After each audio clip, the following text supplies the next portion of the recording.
মাত্র 50 টাকা যদি এত সুন্দর একটা প্লেস ভিজিট করা যায়, আমার মনে হয় সবাই ঘুরতে যাবে। আর সামনে যেহেতু ঈদ চলেই আসছে, সবাই মনে হয় সুন্দর সুন্দর প্লেস খুঁজতেছে যেখানে গিয়ে ঘোরা যাবে, ছবি তোলা যাবে, ভালো ভালো ভিডিওস করা যাবে। আমার মতো যারা ঘুরতে পছন্দ করে তাদের জন্য তো এটা একটা পারফেক্ট প্লেস। দুইটা প্লেস ভিজিট করার মজাই কিন্তু আলাদা। প্রথমেই হচ্ছে আমরা চলে গেছিলাম মাওয়া চৌরাস্তা, আর মাওয়া চৌরাস্তা কিন্তু সেম প্লেসটা, দুইটা কিন্তু আলাদা জায়গা। আমরা সবসময় মাওয়া ঘাটের ভিডিওগুলাই দেখে থাকি, ওই প্লেসটা সবসময় অনেক বেশি ক্রাউড থাকে। তুমি যদি নিরিবিলি একটু টাইম স্পেন্ড করতে চাও, সুন্দর সুন্দর অ্যাস্থেটিক পিকচার এন্ড ভিডিওস করতে চাও, তাহলে এই প্লেসটা কিন্তু তোমার জন্য একদমই পারফেক্ট। থেকে ব্রিজ, রেলওয়ে আর নদী তিনটা একসাথে খুব কাছ থেকে দেখা যায়। আমি তোমাদের সাজেস্ট করব এই প্লেসটাতে একবারের জন্য হইলো ঘুরে। আর এখানের আশেপাশে তোমরা দোকান পাবা, বাট একদম সাথে সাথে দোকান পাবা না, দ্যাটস ওয়াই তোমাদের খাবার নিয়ে যেতে হবে। আমরা এখানে অনেক খাবার নিয়ে গিয়েছিলাম, আর এই কাকগুলো আমাদের চিপস খাওয়ার জন্য বারবার সামনে আসছিল। ওই দিন আমরা সকালের দিকে ওই প্লেসটাতে গিয়েছিলাম, কজ মেঘলা মেঘলা ওয়েদার ছিল, অনেক বাতাস ছিল, দ্যাটস ওয়াই আমরা ভাবলাম যে নদীর পাড়ে গিয়ে টাইম স্পেন্ড করলে অনেক ভালো লাগবে। রোদ উঠেছে, দ্যাটস ওই প্লেসটাতে আমরা বেশিক্ষণ থাকি না। তোমরা যদি যাও তাহলে বিকালের দিকে তোমরা ওই প্লেসটার মেইন ভিউ এনজয় করতে পারবে। তারপর আমরা চলে যাই মডার্ন গ্রিন সিটি ওইদিকে, আর এটা কিন্তু হচ্ছে দুপুর 2টার পর থেকে খোলা থাকে, দ্যাটস ওয়াই হচ্ছে তোমাদের এখানে দুপুরের দিকে যাইতে হবে। এখানে ঢোকার জন্য পার পারসন 50 টাকা করে নেয়, আর এরপর যেহেতু তোমরা কোনো রাইড এনজয় করো সেটার জন্য আলাদা করে টাকা নেওয়া হবে। এই প্লেসটা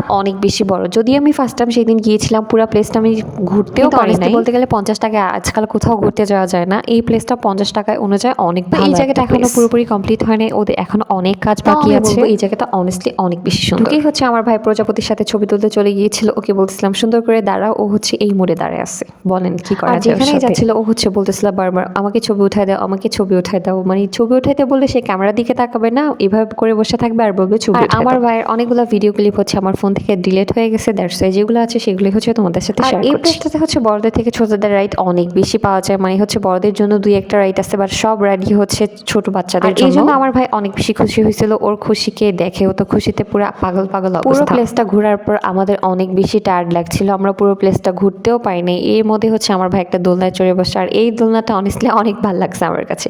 এই টাইপের ডিফারেন্ট দোলনা আমি ফার্স্ট টাইম দেখলাম। ওইটার দেখা সত্ত্বেও দুপুরের দিকে এত পরিমাণে গরম লাগতেছিল আর এত রোদ উঠতেছিল, আমরা সবাই প্রচুর পরিমাণে টায়ার্ড ছিলাম। আমি বাচ্চাদের মতো ব্যাঙের ছাতা নিয়ে খেলতেছিলাম, ব্যাঙের ছাতা আমার এত পছন্দ। আমার ভাই তো বলতেছিল এগুলো নাকি মাশরুম। সব থেকে আমার পছন্দ হয়েছিল বাগান বিলাস গাছগুলো, জায়গায় জায়গায় অনেক সুন্দর সুন্দর বাগান বিলাসের গাছ ছিল, যেটার জন্য এই প্লেসটা সৌন্দর্য আরো হাজার গুণে বেড়ে গিয়েছিল। এটার পাশে কিন্তু একটা গার্ডেন আছে যেখান থেকে আপনারা চাইলে এত সুন্দর সুন্দর গাছগুলো কিনতে পারেন। আমি গাছকে ঘুম পাড়াচ্ছিলাম, হ্যাঁ সত্য সত্য গাছকে ঘুম পাড়ানো যায়।